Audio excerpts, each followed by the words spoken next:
Hello दोस्तों, जय भीम, जय संविधान, जय लोकतंत्र, जय भारत। मैं आपकी दोस्त संध्या मैम। आज मैं पढ़ूंगी कॉन्स्टिट्यूशंस आर्टिकल 239 डबल का यानी काका। दिल्ली के संबंध में विशेष उपबंध के बारे में। दिल्ली के संबंध में विशेष उपबंध क्या कहता है, इसके बारे में आज मैं विस्तार से बताऊंगी। तो ठीक है, चलें स्टार्ट करें। Okay.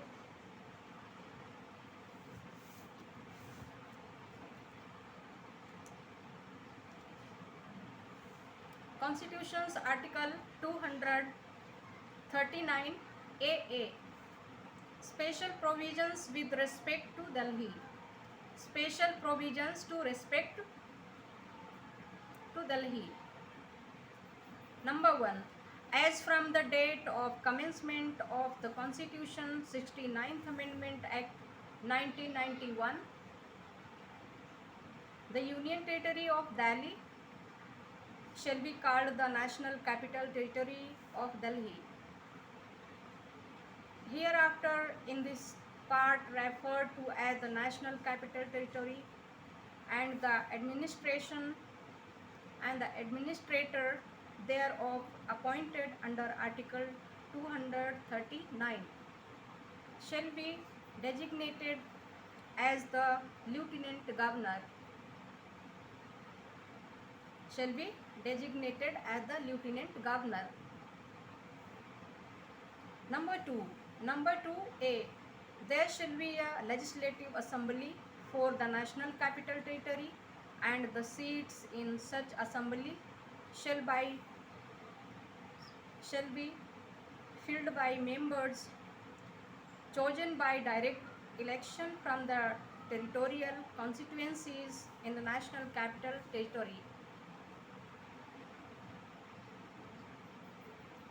Number B. The total number of seats in the Legislative Assembly, the number of seats reserved for scheduled castes, the division of the National Capital Territory into territorial constituencies, including the basis of such division, and all other matters relating to the functioning of the Legislative Assembly shall be regulated by law made by Parliament. Number C.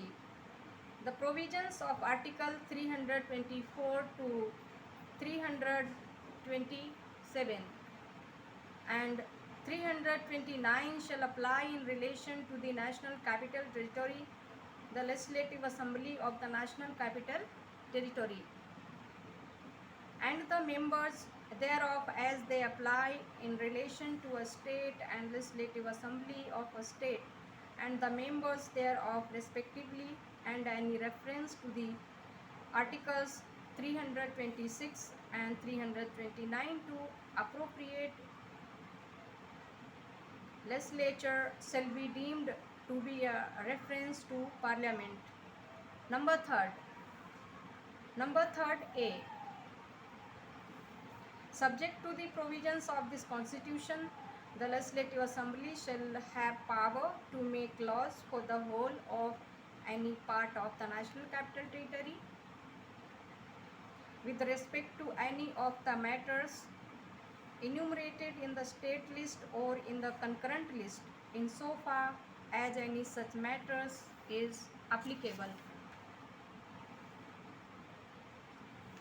Applicable to Union territories except matters with respect to the entries 1st and 2nd and 18 of the state list, and entries 64, 65, 66, that list insofar as they relate to the said entries 1st, 2nd and 18.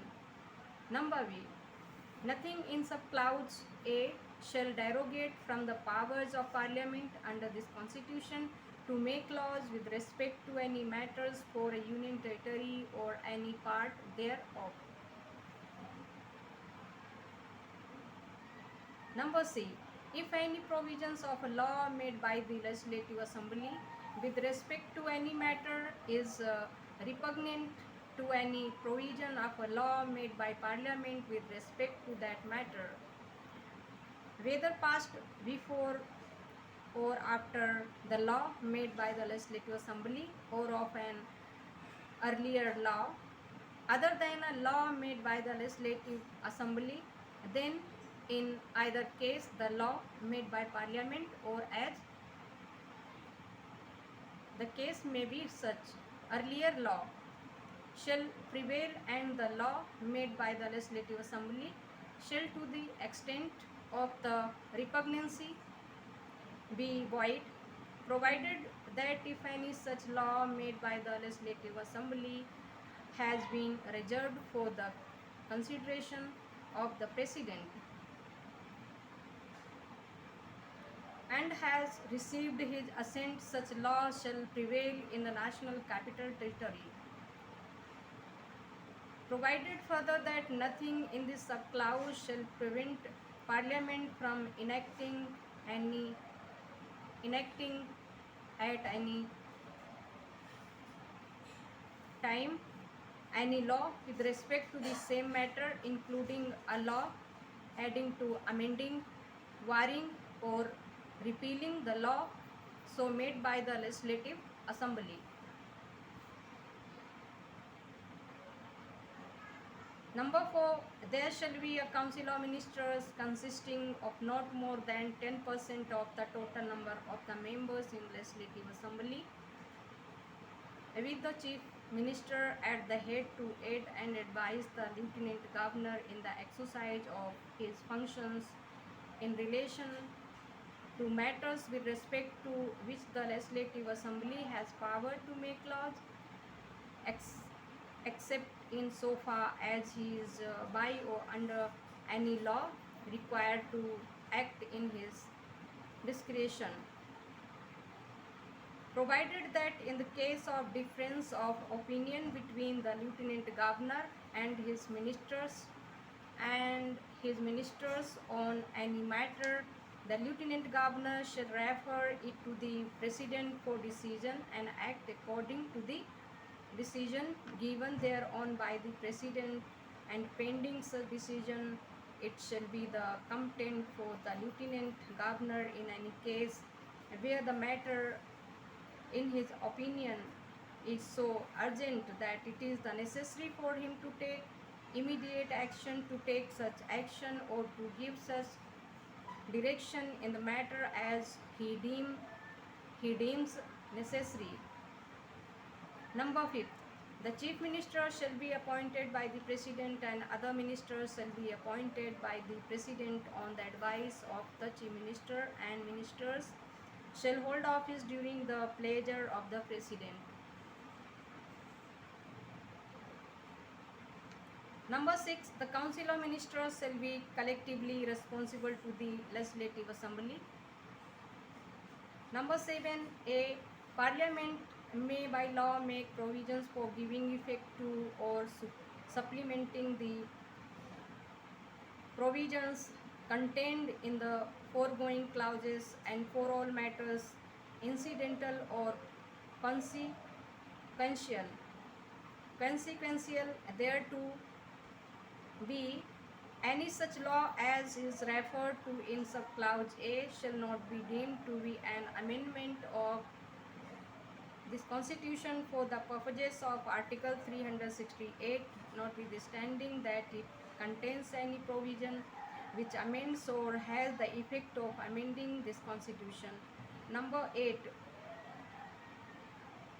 the provisions of the Article 239b shall, so far as may be applied in relation to the National Capital Territory, the Lieutenant Governor and the Legislative Assembly, as they apply in relation to the Union Territory of the Puducherry, the Administrator and its legislature respectively, and any reference in that article to clause 1st of Article 239a shall be deemed to be a reference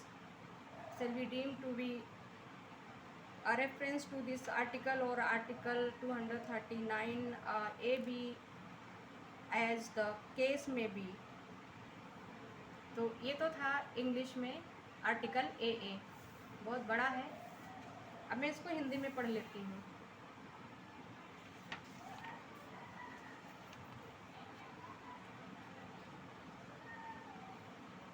अनुच्छेद 239 का दिल्ली के संबंध में विशेष उपबंध। Number 1, संविधान 69वां संशोधन अधिनियम 1991 के प्रारंभ से दिल्ली संघ राज्य क्षेत्र को दिल्ली राष्ट्रीय राजधानी राज्य क्षेत्र, जिस इस भाग में इसके पश्चात राष्ट्रीय राजधानी राज्य क्षेत्र कहा गया है या कहा जाएगा, और अनुच्छेद 239 के अधीन नियुक्त उसके प्रशासक का पदाविधान उस उपराज्यपाल होगा। उसका जो प्रशासक का जो पदाविधान कौन होगा? उपराज्यपाल होगा। नंबर 2 का राष्ट्रीय राजधानी क्षेत्र राज्य क्षेत्र के लिए, नंबर का राष्ट्रीय राजधानी राज्य क्षेत्र के लिए एक विधानसभा होगी। ऐसी विधानसभा में स्थान राष्ट्रीय राजधानी राज्य क्षेत्र में प्रादेशिक निर्वाचन क्षेत्रों से प्रत्यक्ष निर्वाचन द्वारा चुने हुए सदस्यों से भरे जाएंगे। नंबर खा विधानसभा में स्थानों की कुल संख्या, अनुसूचित जातियों के लिए आरक्षित स्थानों की संख्या, राष्ट्रीय राजधानी राज्य क्षेत्र के प्रादेशिक निर्वाचन क्षेत्रों में विभाजन जिसके अंतर्गत ऐसे विभाजन का आधार है, तथा विधानसभा के कार्यक्रम से संबंधित सभी अन्य विषयों का विनियमन संसद द्वारा बनाई गई विधि द्वारा किया जाएगा। नंबर का अनुच्छेद 224 से अनुच्छेद 227 और अनुच्छेद 229 के उपबंध राष्ट्रीय राजधानी राज्य क्षेत्र, राष्ट्रीय राजधानी राज्य क्षेत्र की विधानसभा और उसके सदस्यों के संबंध में वैसे ही लागू होंगे जैसे भी किसी राज्य की विधानसभा और उसके सदस्यों के संबंध में लागू होते हैं, तथा अनुच्छेद 226 अनुच्छेद 229 में समुचित विधानमंडल के प्रतिनिर्देश के बारे में यह समझा जाएगा कि वे संसद के प्रतिनिर्देश हैं।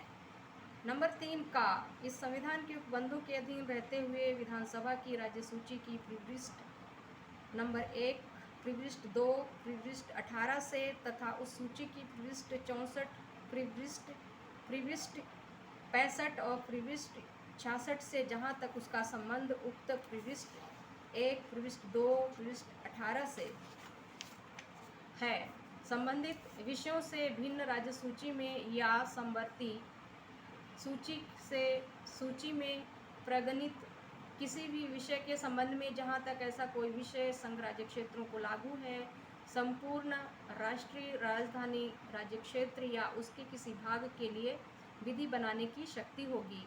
नंबर खा उपबंध का को किसी बात से संघ राज्य क्षेत्र या उसके किसी भाग के लिए किसी भी विषय के संबंध में संविधान के अधीन विधि बनाने की संसद की शक्ति का अल्पीकरण नहीं होगा। अल्पीकरण यानी इसको कम नहीं किया जाएगा। नंबर गा यदि विधानसभा द्वारा किसी विषय के संबंध में बनाई गई विधि का कोई उपबंध संसद के द्वारा विषय के संबंध में बनाई गई विधि के, चाहे वे विधानसभा द्वारा बनाई गई विधि के पहले या उसके बाद में पारित की गई हो, या किसी पूर्वोत्तर विधि के जो विधानसभा द्वारा बनाई गई विधि से भिन्न है, किसी उपबंध के विरुद्ध है, तो दोनों दशाओं में यथास्थिति संसद द्वारा बनाई गई विधि या ऐसी पूर्वोत्तर विधि अभिभावी होगी और विधानसभा द्वारा बनाई गई विधि उस विरोध की मात्रा तक शून्य होगी। तो संसद की जो विधि है उसको पावर है लास्ट में अंतिम, उसी का जो भी फैसला होगा वो मान्य होगा। परंतु यदि विधानसभा द्वारा बनाई गई किसी ऐसी विधि को राष्ट्रपति के विचार के लिए आरक्षित रखा गया है और उस पर उसकी अनुमति मिल गई है, तो ऐसी विधि राष्ट्रीय राजधानी राज्य क्षेत्र में अभिभावी होगी। परंतु यह और कि इस उपबंध की कोई बात संसद को उसी विषय के संबंध में कोई विधि जिसके अंतर्गत ऐसी विधि है जो विधानसभा द्वारा इस प्रकार बनाई गई विधि का परिवर्धन, संशोधन, परिवर्तन या निस्सरण करती है, किसी भी समय अधिनियमित करने से निवारित नहीं की जाएगी या निवारित नहीं करेगी। नंबर 4 जिन बातों में किसी विधि द्वारा या उसके अधीन उपराज्यपाल से यह अपेक्षित है कि वे अपने विवेकानुसार कार्य करें, उन बातों को छोड़कर उपराज्यपाल की उन विषयों के संबंध में जिसकी बाबत विधानसभा को विधि बनाने की शक्ति है, अपने कृतियों का प्रयोग करने में सहायता और सलाह देने के लिए एक मंत्रिपरिषद होगी जो विधानसभा की कुल सदस्य संख्या के 10% से अनधिक सदस्यों से मिलकर बनेगी, जिसका प्रधान मुख्यमंत्री होगा। यानी मंत्रिपरिषद होगी जो विधानसभा की कुल सदस्य संख्या के 10% से अधिक नहीं होगी, अनधिक सदस्यों से मिलकर बनेगी, जिसका प्रधान मुख्यमंत्री होगा।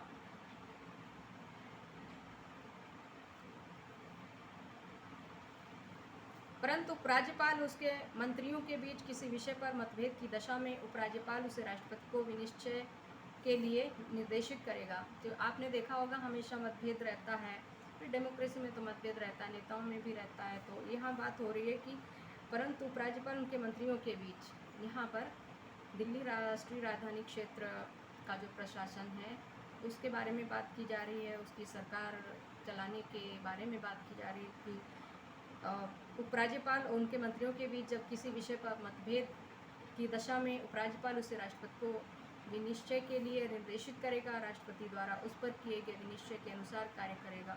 ऐसा विनिश्चय होने तक उपराज्यपाल किसी ऐसे मामले में जहां वे विषय उसकी राय में इतना आवश्यक है जिसके कारण तुरंत कार्यवाही करना उसके लिए आवश्यक है, वहां उस विषय में ऐसी कार्यवाही करने या ऐसा निर्देश देने के लिए जो वे आवश्यक समझे सक्षम होगा। कौन? उपराज्यपाल। नंबर 5, मुख्यमंत्री की नियुक्ति राष्ट्रपति करेगा। मुख्यमंत्री की जो नियुक्ति है वो राष्ट्रपति करेगा और अन्य मंत्रियों की नियुक्ति राष्ट्रपति मुख्यमंत्री की सलाह पर करेगा तथा मंत्री राष्ट्रपति के प्रसाद पर्यंत अपने पद पर बने रहेंगे या पद धारण करेंगे। नंबर 6, मंत्रिपरिषद विधानसभा के प्रति सामूहिक रूप से उत्तरदायी होगी। मंत्रिपरिषद विधानसभा के प्रति सामूहिक रूप से उत्तरदायी होगी।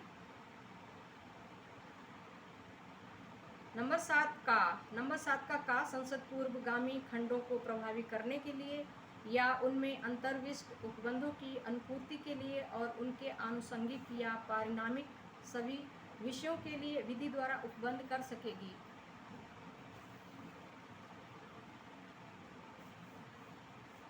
नंबर खा उपबंध का में निर्दिष्ट विषय को अनुच्छेद 368 के प्रयोजनों के लिए इस संविधान का संशोधन इस बात के होते हुए भी नहीं समझा जाएगा कि उसमें कोई ऐसा उपबंध अंतर्विष्ट है जो इस संविधान का संशोधन करता है या संशोधन करने का प्रभाव रखता है।